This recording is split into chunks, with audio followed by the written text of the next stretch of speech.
Welcome to WebShare Academy. Today, I'll show you how to set up a proxy in MoreLogin. Let's start. First, download MoreLogin from the official website, install it, and register your account.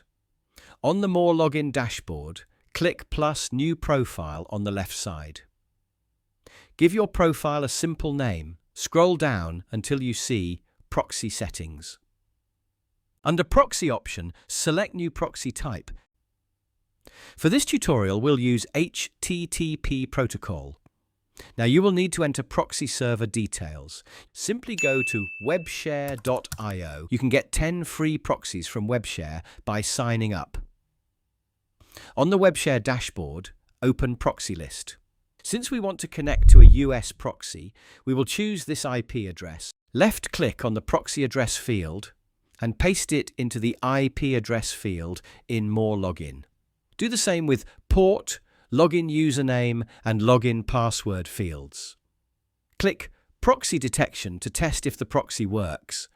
If successful, scroll down and click Save. Now press Start to launch a new browser profile. When the profile loads, a Chromium-based browser will pop up, ready for your tasks. To double-check if the details match your setup, most importantly, the IP address. That's it. You've successfully set up a proxy on MoreLogin. If you have any issues, let us know in the comments and we'll help you.